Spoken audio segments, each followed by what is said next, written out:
Bonjour à tous, c'est Maxime pour Autodomo. Vous avez certainement vu Sébastien qui vous a présenté un vidéoprojecteur il n'y a pas longtemps. C'était le Hartley Amento. Eh bien moi aujourd'hui je vais faire son grand frère, c'est le Rubicon.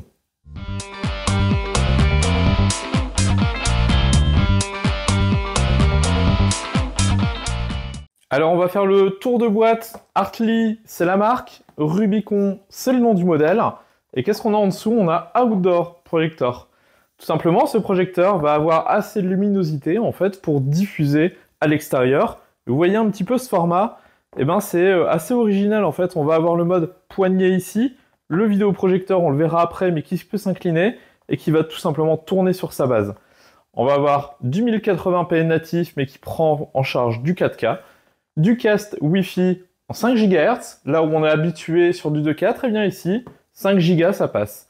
On va avoir de la correction trapézoïdale, on va avoir du Bluetooth, du Dolby Audio et de l'autofocus.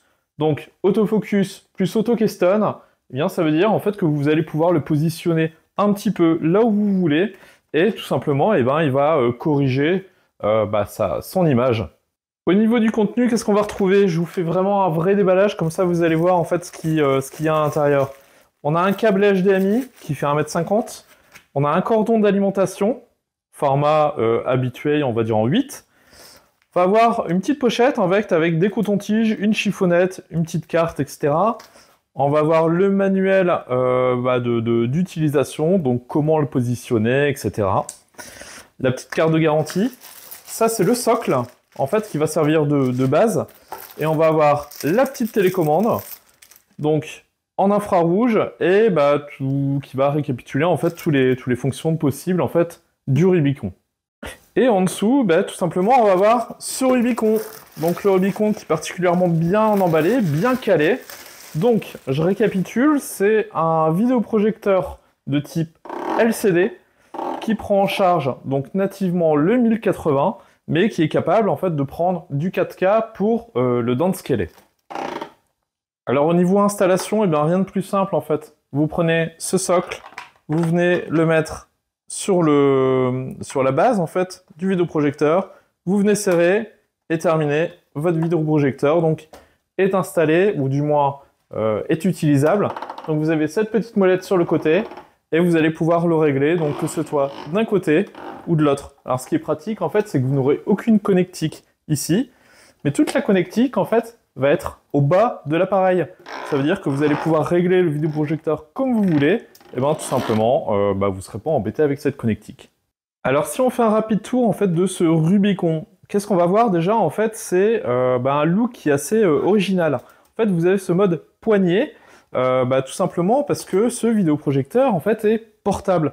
Vous allez me dire c'est un petit peu contradictoire pour un vidéoprojecteur qui est censé rester dans une pièce, mais par contre celui-ci, il est outdoor, donc il est extérieur. Donc vous allez pouvoir l'embarquer avec vous. Pour le mettre en fait là où vous voulez.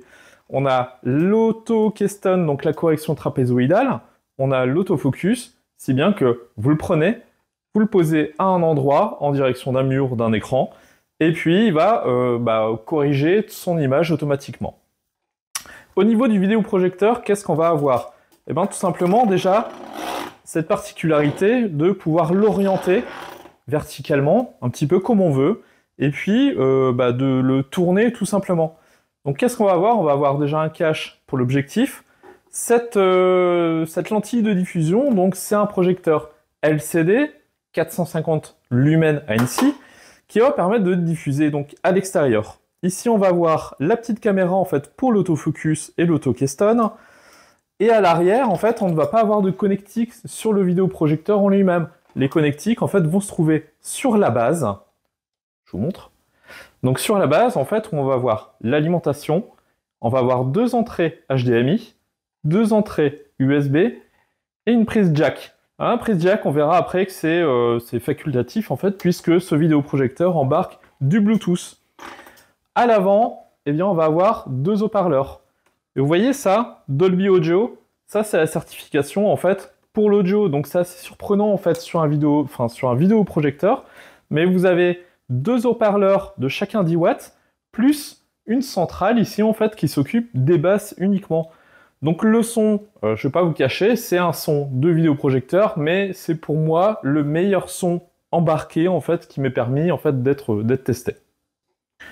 Sur le haut en fait se trouvent les commandes, donc toutes les commandes du vidéoprojecteur, l'allumage, le mode outdoor ou indoor, donc extérieur ou intérieur. Ici on est sur du 450 lumens ANSI, ici du 380. La différence, eh bien, ça va être la luminosité, mais aussi le bruit. Luminosité plus forte, qui dit chauffe plus importante au niveau de la lentille, et donc refroidissement. Donc on va avoir le bruit du ventilateur beaucoup plus fort en fait en outdoor. Alors je dis ventilateur, beaucoup plus fort, c'est très très relatif puisque en mode indoor, il est quasi imperceptible. C'est pour moi le plus silencieux des vidéoprojecteurs en fait que j'ai pu tester. On va avoir ici l'ajustement du volume. On va ensuite avoir le bouton de retour à l'accueil de l'OS, le menu, retour dans les menus, et puis cette croix directionnelle, donc avec ce bouton OK.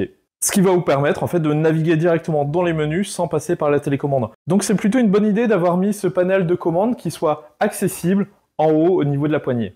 On a aussi un élément important en fait, qui dit vidéoprojecteur dit chauffe, et qui dit chauffe en fait dit ventilateur. Et bien ce ventilateur, tout simplement, cette entrée d'air, elle est protégée par un filtre en papier, et surtout en fait qui est démontable. Donc en fait ce filtre, eh bien vous l'enlevez, vous allez le souffler à l'extérieur, et vous le remettez, terminé. Donc ça c'est vraiment un bon point en fait qui est malheureusement assez absent des vidéoprojecteurs habituels, et bah, c'est par là en fait que se fait le refroidissement. Donc vaut mieux en fait que ce filtre soit le maximum propre, puisque c'est lui qui va définir en fait la vitesse du ventilateur. Donc si vous avez un filtre sale, votre ventilateur tournera très vite et donc il sera bruyant. Alors télécommande assez fine, assez discrète, la prise en main en fait est plutôt bonne. Le seul petit défaut en fait c'est que c'est de l'infrarouge. Donc il faudra toujours pointer la télécommande vers le Rubicon pour que les commandes passent. Donc ça peut être amélioré, voilà, c'est à savoir. Maintenant la télécommande, il n'y a qu'au début où on l'utilise. Donc point négatif, oui et non, voilà, ça pourrait être amélioré par du radiofréquence ou du Bluetooth. Maintenant la télécommande, on s'en sert, on va dire, une fois au tout début ou avec le volume. Donc en soi, pointer vers le vidéo proche, c'est pas si important que ça. Alors pour mes tests, alors voici un petit peu l'installation pour mes tests. Donc on a le Rubicon, on a ma petite batterie Foxteon donc qui peut me sortir du 300 watts, donc on va voir si elle est tient. Et on a en fait une clé Strong, donc type Chromecast. Alors le Rubicon en fait embarque son propre OS développé par Atli, et on verra en fait que cet OS permet de lire tout ce qui est stockage USB, mais aussi permet le cast, donc soit de l'Android, soit de l'iOS. Par contre, son seul défaut en fait, c'est tout simplement qu'il n'embarque pas de type Android TV, et donc possiblement en fait des applications en fait qu'on peut installer. Alors on va éteindre les lumières, on va le démarrer. Voilà, donc le panneau supérieur s'illumine. On voit ici 140 watts au niveau du démarrage, tout simplement. Donc là, le vidéoprojecteur n'est pas du tout en face. Donc vous voyez, si je me déplace, donc là on n'a pas encore de correction trapézoïdale ni de focus. Et ça, en fait, il va l'avoir juste après le démarrage. Voilà, ça c'est l'autofocus qui va permettre aussi la correction du trapèze. Et vous voyez, si on se met bien en face, on a une image bien rectangulaire. Donc cette correction trapézoïdale, elle marche assez bien, à mon sens. Et je vais encore vous la forcer, en fait, en réorientant. Donc beaucoup plus au niveau de la gauche et au niveau, donc vers le haut. Voilà. Donc là, vous voyez, on est parfaitement rectangulaire. Et donc la correction a très très bien fonctionné. Donc vous voyez la configuration en fait de la pièce. Donc là on a le vidéoprojecteur à côté du canapé, vraiment excentré de la table. Et là donc cette correction elle est pour moi impeccable. Alors il y a quelque chose que je voulais vous montrer tout simplement. Alors là j'ai retiré, je suis repassé sur le courant secteur.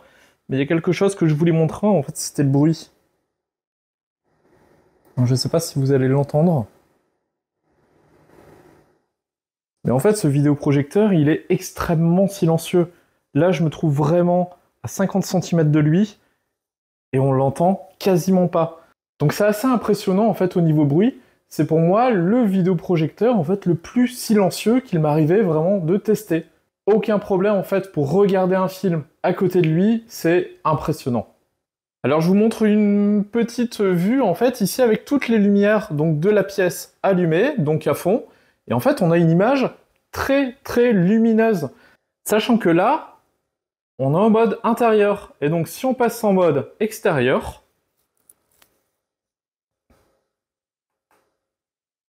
vous voyez, il y a une toute petite augmentation de luminosité, mais surtout,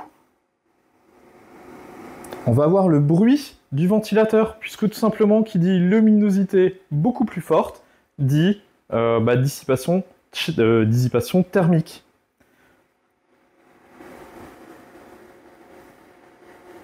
Et là, je vais vous repasser en mode indoor, vous allez voir la différence en fait au niveau ventilation.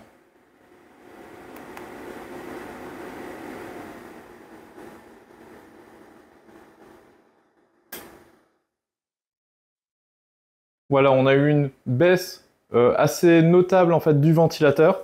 Vous voyez qu'au niveau luminosité, on a un petit gain. Je ne sais pas si à la caméra vous allez le voir, mais on a effectivement une augmentation de luminosité.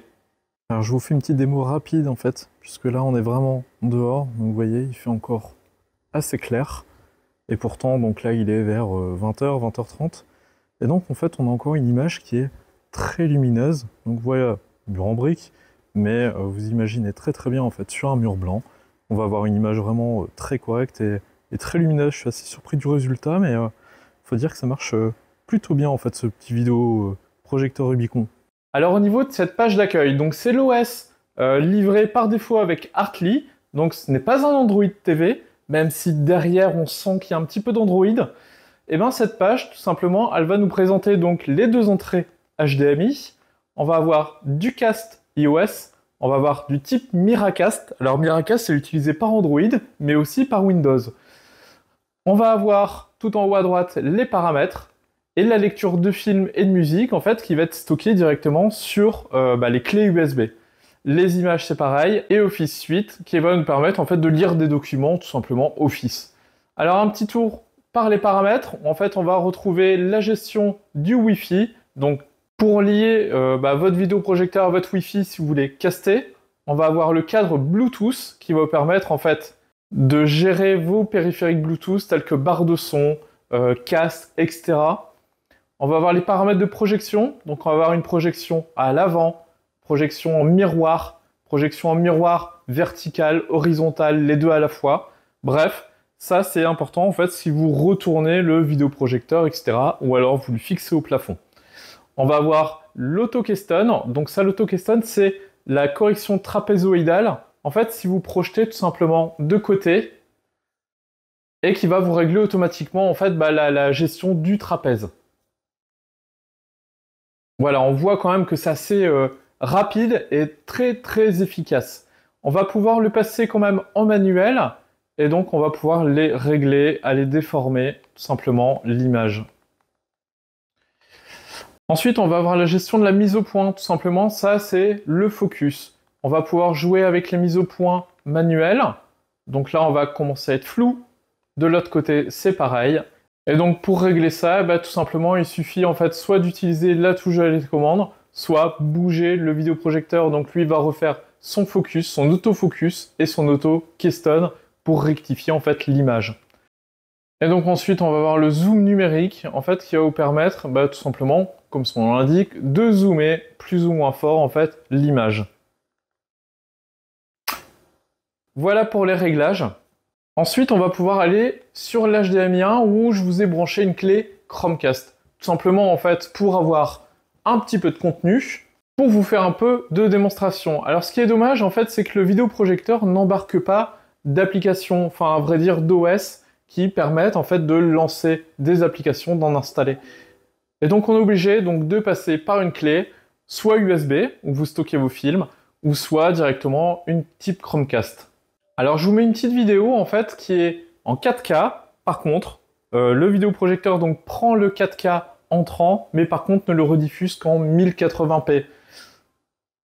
Et on voit très bien en fait que c'est la luminosité en fait qui se démarque, enfin qui fait démarquer ce vidéoprojecteur, puisque les images sont très nettes, très lumineuses, et on a aussi cette gestion de la couleur qui est incroyable, enfin cette restitution de la couleur. On va avoir du vert, on va avoir du bleu vraiment très bleu, et on ne va pas avoir de filtre bleu comme le diffuserait en fait la plupart des vidéoprojecteurs. Là, on est vraiment sur une teinte qui est neutre et qui est très très belle, très fidèle, on va dire, à la réalité. Alors là où on va être un petit peu moins bon, en fait, ça va être au niveau des contrastes. Malheureusement, sur un type LCD, enfin vidéoprojecteur LCD, bah ça c'est inévitable. Alors je vous dis moins bon, mais en vrai, c'est franchement très très bien. On a vu quelques images sombres, on va avoir du mal à distinguer, on va dire, les détails par rapport à un vidéoprojecteur type DLP, mais là c'est tout à fait normal. On est sur du LCD, on est sur du haut de gamme de LCD et qui est très très proche en fait des packs de démarrage, on va dire, en mode DLP. Là, vous voyez sur cette image, en fait, il y a énormément de luminosité. Et ben là, sur la droite, en fait, ça ne va pas être ce qu'on appelle cramé, donc de surexposition, mais ça va être très très fidèle. Alors, ce qui va être intéressant, en fait, c'est qu'avec la télécommande donc du Rubicon, on va pouvoir aller définir ses propres configurations d'image. Donc on va avoir des modes d'image en fait qui vont déjà être préconfigurés, un mode sport, un mode game, ou un mode user où vous allez pouvoir gérer en fait votre propre luminosité, votre contraste, votre saturation et l'acuité. Donc ça c'est là un petit peu la netteté. On va pouvoir jouer sur les températures de couleur, donc sur les grains RVB. On va avoir le format d'image, si vous préférez un 4/3 ou un 16/9. À savoir qu'il y a une chose qui est très très importante, c'est que lorsque vous modifiez ces réglages, eh ben, vous avez la visu directement sur la vidéo sur le côté. Et donc ça c'est plutôt bien puisque très souvent, eh bien, on va avoir une configuration qui va être à part sur un écran d'accueil et que vous n'allez pas pouvoir voir en fait sur votre vidéo. Donc ça c'est un bon point pour ceux qui sont plutôt friands en fait de config maison. On va pouvoir avoir aussi la gestion du son, donc sur les équilibres plutôt graves, plutôt aigus, etc. Et on va même avoir en fait un détail avec quelques bandes. Alors c'est pas énorme, mais c'est toujours 5 bandes en fait audio sur lesquelles en fait on va pouvoir jouer. Donc ça c'est plutôt un bon point, sachant que encore une fois, l'audio, je ne sais pas si vous allez l'entendre, mais l'audio est vraiment très bon sur ce type de vidéoprojecteur. Alors il est temps de conclure. En fait, ça fait maintenant quelques semaines que j'utilise en fait ce Rubicon. J'avoue que je l'utilise un petit peu partout. Ça m'est aussi arrivé de l'utiliser en extérieur et pour le coup, en fait, c'est vraiment très agréable et très simple en fait de l'utiliser. On a donc l'autofocus qui est standard. On a l'auto-keystone, donc la correction trapézoïdale, et ça en fait vous arrivez, donc vous le positionnez là où vous voulez, et à savoir en fait qu'il y a une marge en fait pour la correction trapézoïdale. En fait elle est de 30% en vertical et 45% en fait en horizontal. Au-delà de ces limites, en fait le Rubicon ne sera plus capable en fait d'adapter son format d'image. Alors on l'a vu, c'est un format un petit peu spécial, c'est quelque chose qu'on n'a pas l'habitude de voir en fait sur des vidéoprojecteurs, ce format cadre avec ce module en fait qui pivote tout simplement. Et ça c'est un petit peu une nouveauté puisque dans la gamme de chez Hartley, on a très souvent des vidéoprojecteurs qui sont fixes. Donc on note bien en fait sur ce cadre en fait c'est l'aspect portable. On va pouvoir le prendre très facilement. On a les commandes qui sont plutôt bien placées sur le dessus et donc on a toute la mécanique en fait qui suit le système de pivot, le son qui est juste impressionnant. En fait ce Dolby Audio, donc certifié Dolby Audio, avec ses 2 haut-parleurs de 10 watts plus son mini caisson central, ça vous fournit vraiment un son qui est top. Alors petit retour en fait sur la luminosité et sur l'image. Donc on est sur un format 1080p, enfin de restitution 1080p, mais qui prend en fait le 4K, donc qui va le downscale et qui va l'adapter au 1080p. Côté luminosité, donc on est sur du 450 lumens ANC sur le mode extérieur et 380 lumens ANC en mode intérieur. Alors ce vidéoprojecteur, en fait, vous pourrez l'utiliser en pleine journée dans votre pièce à vidéo. Alors par contre, soyons honnêtes, ça ne restituera jamais une luminosité en fait comme une télé LCD, télé LED, etc. Mais par contre, ça restera quand même assez visible et vous pourrez quand même en profiter. Alors je ne vous l'ai pas montré en test, mais j'ai bien sûr branché mes consoles de jeu donc sur le vidéoprojecteur. Et il y a une petite chose en fait qui est assez désagréable quand on fait ce genre de manipulation, c'est ce qu'on appelle de l'input lag. En fait, c'est le décalage par rapport à ce que le vidéoprojecteur reçoit en HDMI, ce qu'il retransmet en fait avec sa lentille. Et là, sur ce Rubicon, c'est extrêmement minime. Là, vous seriez embêté en fait sur des jeux où vous avez besoin de réactivité, et bien là, vous ne perdez quasiment rien là-dessus. Et c'est bien un des seuls, ça fait très longtemps en fait que je n'avais pas testé de vidéoprojecteur avec un input lag aussi serré que ça. Et enfin, on a ce côté silencieux du vidéoprojecteur. En mode indoor, c'est quasi imperceptible. Là où vous allez avoir du son, et ben le moindre son va couvrir ce bruit de ventilateur et vous allez en fait tout simplement l'oublier. Un autre point positif, en fait, c'est cette correction trapézoïdale qui est juste très bien. Alors bien sûr, il ne faut pas être en dehors des limites, mais la correction en fait est assez efficace. Donc même si on le met à côté du canapé ou même derrière soi, assez en hauteur, on va avoir une correction automatique qui va être assez efficace. Alors il y a un autre point positif, et ben tout simplement c'est lié à cette forme. Et ben en fait, lorsque vous voulez le stocker, vous mettez le cache sur l'objectif ici, et surtout vous le mettez dans cette position-là. Et cette position-là, et ben elle passe un petit peu partout. Elle passe en fait dans vos rangements, entre vos cartons, etc. Donc c'est encore un moyen en fait pour bien le ranger et avec précaution. Alors il y a une chose en fait dont on n'a pas parlé en vidéo et que je ne vous ai pas montré en fait, c'est la taille de l'image. J'ai fait quelques tests en fait et sur du 2,50 m du recul, on est à peu près à 1,70 m. Sur du 3 mètres de recul, on est à peu près à 1,90 m. Et sur du 3,50 m, on est à peu près à 2,15 m de diagonale. Donc c'est assez grand, c'est assez énorme quand même d'arriver sur du 210, 215. Par contre, je vous conseille pas en fait d'aller trop loin en recul, puisque en fait, je le rappelle, 1080p, donc plus on se recule, plus vous allez voir les pixels, et donc plus l'image en fait va être pixelisée et donc pas belle. Voilà, j'espère que ce test vous aura plu. Si vous avez des questions, n'hésitez pas, mettez-les en bas dans les commentaires, on y répondra avec grand plaisir. Si vous avez d'autres questions, d'autres sujets à lancer, rappelez-vous en fait qu'il y a aussi un groupe Facebook qui est très actif, et donc n'hésitez pas à aller vous inscrire, donc tous les liens sont dans la description. Quant à ce vidéoprojecteur, on vous met aussi le lien dans la description. Promis, il n'y a aucune rémunération, aucune commission qui sont prises là-dessus. On fait ça puisque ce Rubicon, en fait, on le trouve assez performant et plutôt joli, plutôt original. Donc voilà, donc on avait envie de vous le faire découvrir, donc on espère que ça vous a plu. On vous dit à bientôt, ciao.